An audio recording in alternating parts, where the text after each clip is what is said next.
Hello बच्चे, welcome to my channel. तो आज हम करने वाले हैं क्लास 9 का सामाजिक विज्ञान का वर्कशीट। ये कार्यपत्रक 26 है और ये है दिनांक 3 सितंबर 2020 का। आपको पता है कि इतिहास जो हमने पढ़ते आ रहे थे पार्ट 2 यानी यूरोप में समाजवाद और रूसी क्रांति यानी रूसी क्रांति का ये चौथा पार्ट है इस वीडियो के अंदर और इस वर्कशीट के अंदर। यहाँ पर देखिए उसी से रिलेटेड यहाँ पर दिया गया है और साथ में यहाँ पर 4 क्वेश्चन है। चारों क्वेश्चन को हम अपने PDF के माध्यम से सॉल्व करेंगे।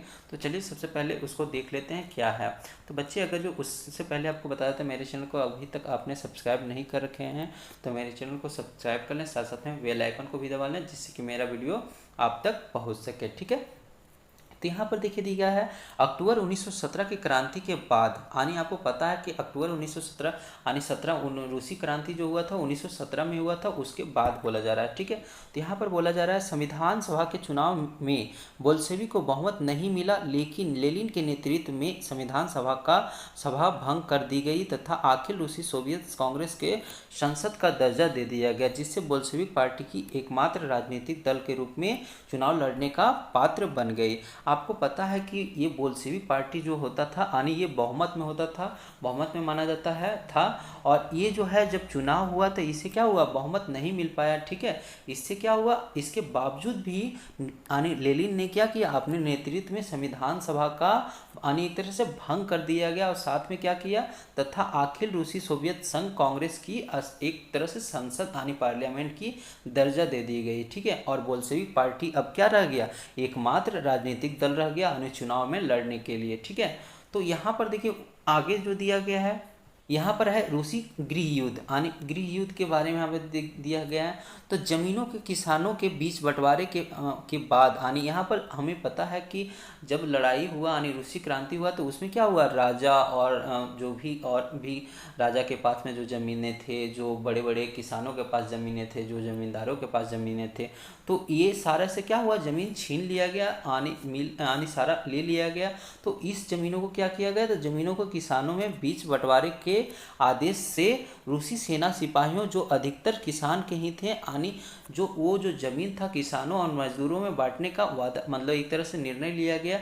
और आप उसमें जो किसान ही जनरली जो पुलिस थे जो यानी एक तरह से जो सिपाही थे वो किसान वर्ग से ही आते थे, तो वो अपने सेना छोड़ छोड़ के अपने क्या होने लगे यानी गांव लौटने लगे। ठीक है, तो यहाँ पर देखिए उसी को बोले हैं अपने घर लौटने लगे, जिससे सेना टूटने लगी और बोल्शेविक समाजवादी यानी यहाँ पर देखिए बोल्शेविक समाजवादी को बोला जाता है ग्रीन। ठीक है, उदारवादियों तथा राजशाही समर्थकों एवं उसी को व्हाइट बोला जाता है, राजशाही समर्थकों को जो निजी संपत्ति के समर्थक थे वे अमेरिका, ब्रिटेन और फ्रांस के समर्थन में बोल्शेविक यानी रेड्स के खिलाफ युद्ध छेड़ दिए। यानी इन्होंने क्या किया, जब इनके सारे जो हैं एक तरह से ये सारे उदारवादी जो थे, राजशाही समर्थक जो थे, यहाँ पर समाजवादी यानी जो ग्रीन के जो ये तरह से थे, तो इन्होंने जो है अमेरिका के मदद से, ब्रिटेन के और फ्रांस के मदद से इन्होंने बोल्शेविक पर एक तरह से क्या कर दिया, युद्ध उत्पन्न कर दिया, युद्ध छेड़ दिया, युद्ध यानी उसके खिलाफ युद्ध करने का। क्यों, क्योंकि ये जो था क्या किया था, सारा ज़मीन सारा सत्ता अपना के और सारा ज़मीन को मजदूरों में यानी किसानों में बांट रहा था इससे। यानी यहाँ पर देखिए पूरे देश में मारकाट यानी जब युद्ध छेड़ दिया तो क्या हुआ, पूरे देश में मारकाट और अराजकता लूटमार फैल गई। पूरे देश में सामूहिक खेती और उद्योगों का राष्ट्रीयकरण बड़े पैमाने पर किया गया।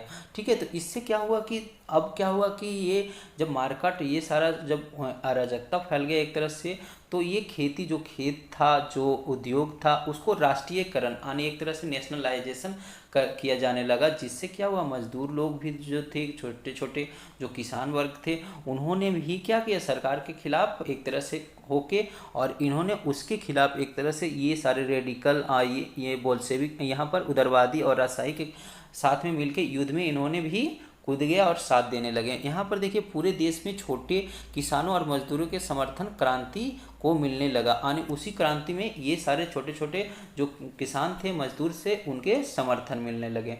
यहाँ पर देखिए आगे है क्रांति के बाद में बड़े कदम।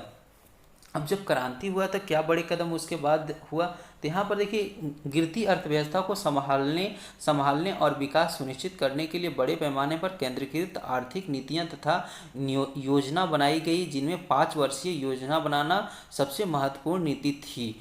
यानी यहाँ पर और साथ में यहाँ पर देखिए लिखा गया विरोधियों को शक्तियों से कुचल दिया गया तथा लौह इस्पात परिवहन ये मशीनरी उद्यमों पर विशेष ध्यान दिया गया। यानी एक तरह से जब युद्ध हुआ यानी क्रांति हुआ तो उसके बाद क्या होगा, अर्थव्यवस्था जो एकदम गिर रहा था, जो काफ़ी डाउनफॉल में जा रहा था, तो उसको यानी सुधारने के लिए मुख्य रूप से एक 5 वर्षीय योजना लाई गई।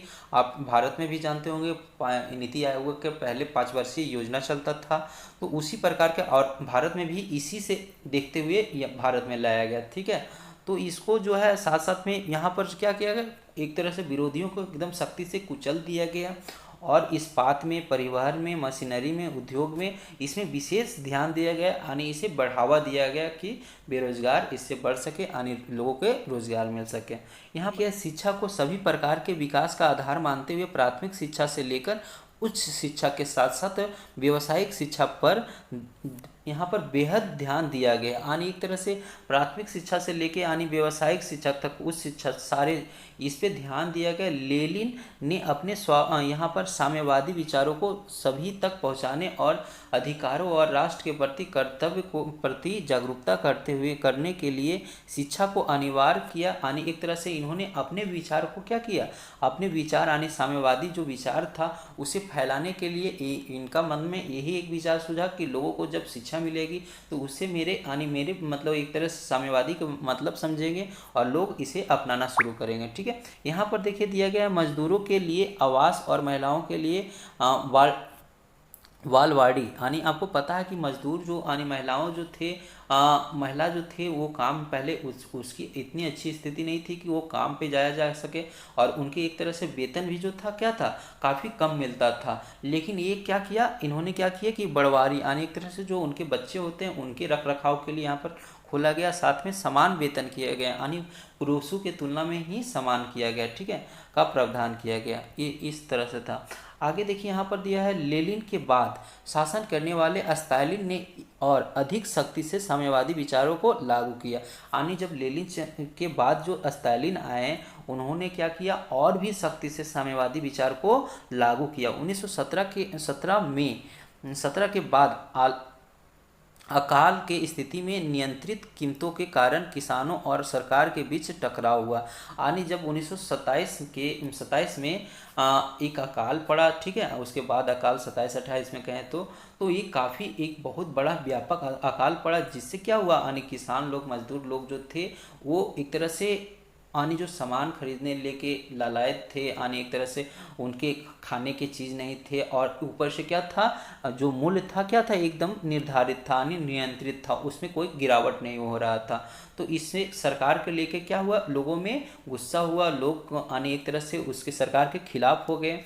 यहाँ पर देखिए स्टालिन ने बड़े किसानों यानी बड़े किसान को कुलक बोलते हैं, ठीक है, से ज़मीनों छीन ली और छोटे किसानों के कृषि से आधुनिकीकरण करने के नाम पर जमीन इकट्ठा कर सामूहिक कृषि क्या बोलते हैं, खोल खोज के रूप में विस्तृत खेती करने का आदेश दिया।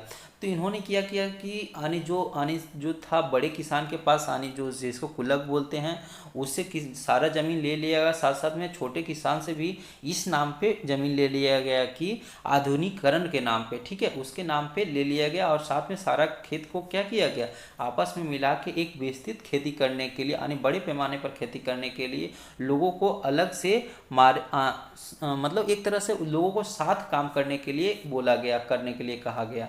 यानी आप देखिए बोला गया है, यहाँ पर देखिए कहा गया है लाखों लोग अकाल से मारे गए, 20 लाख से अधिक लोग साइबेरिया में जेल में भेज दिया गया। यानी जब कोई भी सरकार के खिलाफ कोई भी कुछ बोलता था तो उसे क्या कर दिया था, जेल बंद कर दिया था, यानी साइबेरिया में जेल में भेज दिया जाता था। और ये बीमारी से एक तरह से अकाल से 20 लाख लोगों वहाँ पे मारे गए थे। ठीक है। अब देखिए यहाँ पर है रूसी क्रांति का प्रभाव, यानी यहाँ पर रूसी क्रांति का प्रभाव क्या पड़ा। तो यहाँ पर देखिए है मेहनत कश लोगों द्वारा भी शासन किया जा सकता है, यानी इस क्रांति के माध्यम से हमें ये पूरे विश्व और दुनिया को ये पता चला कि मेहनत कश यानी मजदूर वर्ग, किसान वर्ग के द्वारा भी क्या हो सकता है, सत्ता चलाए जा सकते हैं। ठीक है। यहाँ पर देखें इसका प्रत्यक्ष उदाहरण रूसी क्रांति ने प्रस्तुत किया। सोवियत संघ के द्वारा समाजवाद को पूरे विश्व में मान्यता मिली। अब समाजवाद एक व्यापक उद्देश्य के रूप में स्थापित हो गया, यानी एक तरह से क्या हमने शुरू ही जब चैप्टर स्टार्ट किया था, शुरू यानी पहला वर्कशीट में, उसी में हमने समाजवाद पढ़ा था कि समाजवाद का मतलब पूरे देश में कैसे यानी पूरे विश्व पे क्या प्रभाव पड़ा।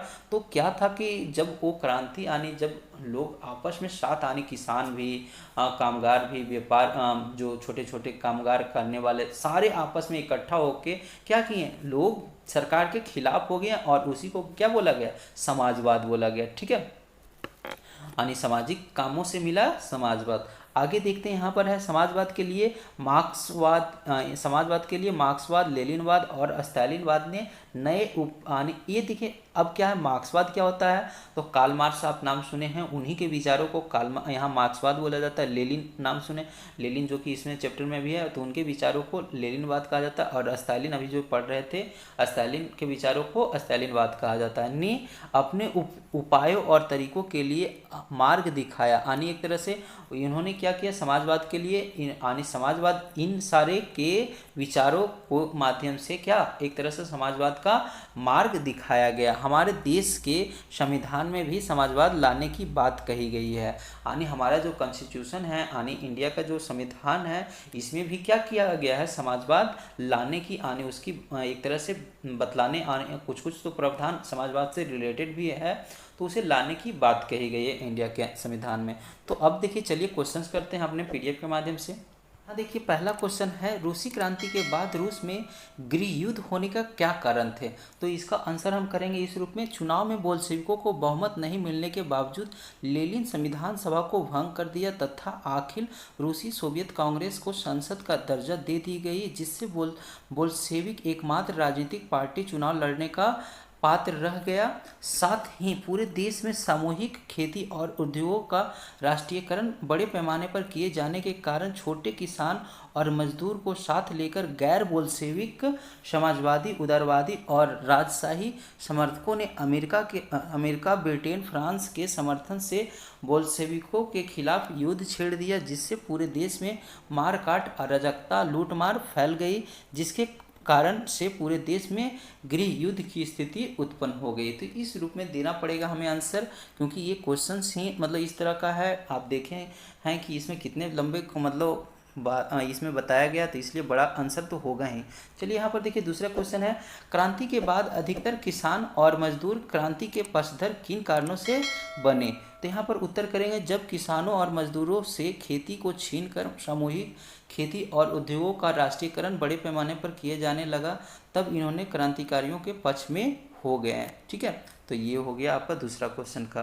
तीसरा क्वेश्चन यहाँ पर देखिए है कि अक्टूबर क्रांति के बाद लेनिन ने समाजवादी समाज की सफलता के लिए कौन कौन से उपाय किए। तो इसका उत्तर हम इस रूप में करेंगे, लेनिन ने अर्थव्यवस्था को सुधारने के लिए बड़े पैमाने पर केंद्रीकृत आर्थिक नीतियां और योजनाएं बनाई, जिससे पंचवर्षीय योजनाएं बनाना सबसे महत्वपूर्ण नीति थी। विरोधियों को सख्ती से कुचल दिया गया और यहाँ पर लौह इस्पात, परिवहन, मशीनरी उद्योग पर विशेष ध्यान दिया गया।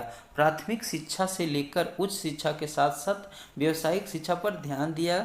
साथ में यहाँ पर देखिए शिक्षा को अनिवार्य किया, मजदूरों के लिए आवास और महिलाओं के लिए यहाँ पर बावड़ी का सम्मान, यहाँ पर वालवाड़ी और समान वेतन का प्रावधान किया। तो इस रूप में हम इसका आंसर करेंगे। चलिए चौथे क्वेश्चन में है, यहाँ पर देखिए है क्या क्वेश्चन पूछा गया है, रूसी क्रांति के वैश्विक प्रभाव पर अपने विचार लिखिए। तो ये आपको खुद से लिखना है। तो यहाँ पर देखिए इस रूप में लिख सकते हैं, रूसी क्रांति के माध्यम से पूरे विश्व में यह संदेश गया कि मेहनत कश लोगों द्वारा भी शासन किया जा सकता है।